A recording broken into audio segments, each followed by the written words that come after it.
La Statue de la Liberté a été créée par le sculpteur français Frédéric Auguste Bartholdi. Elle était soutenue à l'intérieur par 4 colonnes de fer solides conçues par Gustave Eiffel, qui supportaient des centaines de fines feuilles de cuivre. Plus tard, Eiffel a d'ailleurs utilisé le dessin de la colonne vertébrale de la statue pour concevoir sa célèbre tour à Paris. Les constructeurs ont utilisé 300 sortes de marteaux différents pour façonner les 31 tonnes de cuivre utilisées pour la statue. La statue a été achevée grâce à l'une des premières campagnes de financement participatif de l'histoire. Bartholdi a d'abord recueilli des fonds dans son propre pays pour la construire. Plus tard, plus de 120 000 donateurs américains se sont joints à lui pour lui donner un piédestal. Il a fallu plus de 500 000 $ pour construire la statue et le piédestal. En valeur actuelle, cela représente environ 10 millions de $. Le piédestal a été conçu séparément par un architecte américain et construit dans la cour de la forteresse de Fort Wood sur l'île de Bedloe. L'endroit n'est devenu connu sous le nom de Liberty Island qu'en 1956, 70 ans après l'installation de la statue. Mais avant cela, la statue avait été assemblée pour la première fois près du parc Monceau à Paris. Les habitants l'aimaient tellement qu'ils l'ont surnommée la Dame du Parc. Le projet initial était de préparer la statue pour 1876, juste à temps pour célébrer le 100e anniversaire de la signature de la Déclaration d'indépendance. Mais le processus de construction s'est avéré si compliqué qu'il a pris beaucoup plus de temps que prévu. La statue est finalement arrivée de France le 17 juin 1885, en plus de 300 pièces de cuivre distinctes.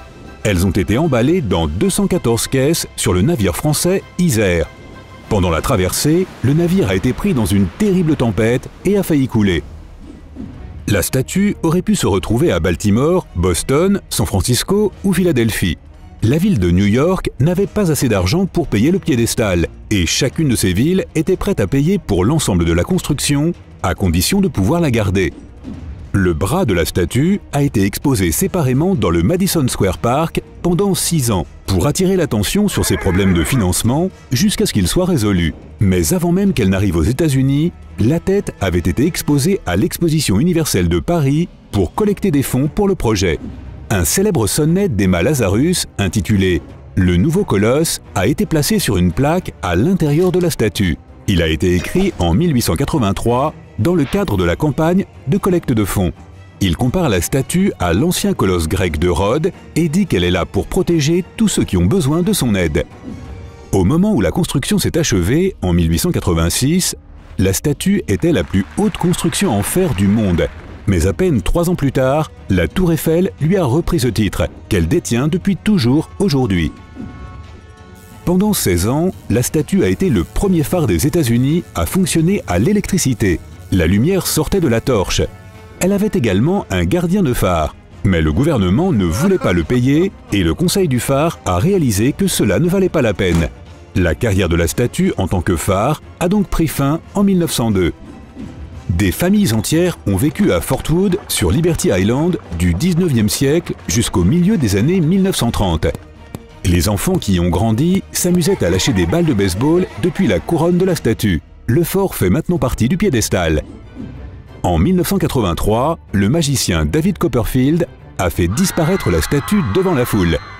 Les spectateurs étaient assis sur une plateforme quand il a ouvert un rideau et leur a montré un grand espace vide où devait se trouver Lady Liberty. En réalité, la plateforme avait bougé lentement jusqu'à ce qu'elle atteigne un angle d'où l'on ne pouvait pas voir la statue derrière l'une des tours qui la masquait. Lady Liberty a reçu une nouvelle torche et une nouvelle flamme en 1984. Elle est faite de cuivre et recouverte d'une feuille d'or 24 carats. La torche d'origine a dû être remplacée à cause d'une fuite d'eau. Mais on peut encore la voir au musée de la Statue de la Liberté. Dans le cadre des mêmes travaux de rénovation, la statue a été dotée d'un nez et d'une structure de support améliorée. La torche d'origine a été légèrement déplacée. Les experts ont constaté que la tête avait été décentrée de 60 cm. De plus, le bras avait été installé 45 cm plus loin du corps que nécessaire. Comme Lady Liberty est faite de cuivre, elle était à l'origine de la même couleur qu'un penny brillant.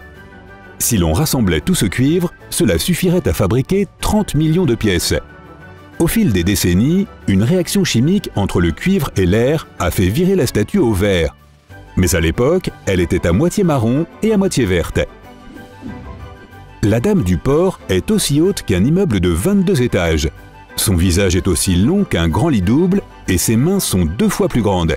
Si jamais elle voulait acheter des chaussures, il faudrait qu'elle soit de taille 879.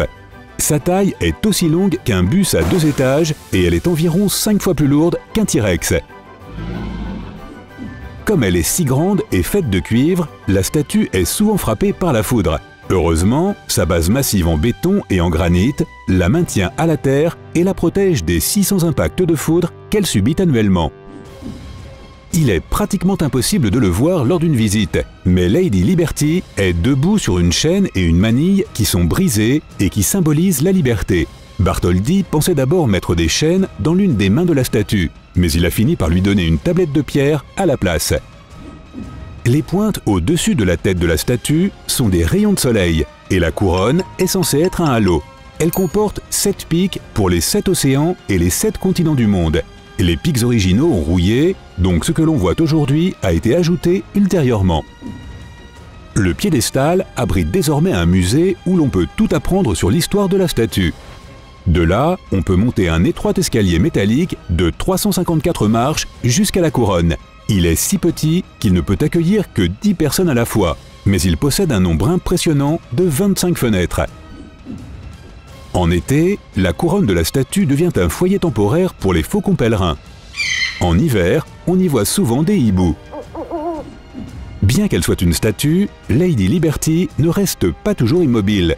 Lorsque le vent est assez fort, elle peut se balancer d'environ 8 cm et sa torche d'environ 2 fois plus. On ne peut pas se rendre à Liberty Island en bateau privé et se contenter d'y amarrer. Le seul moyen officiel autorisé est le ferry de la compagnie Statue Cruises. Il y a plus d'une statue de la Liberté. Une réplique en bronze de sa petite sœur, qui a servi de modèle à la statue de New York, se trouve au Jardin du Luxembourg à Paris. Une autre réplique du monument emblématique, 4 fois plus petite, est visible sur une île de la Seine, également à Paris.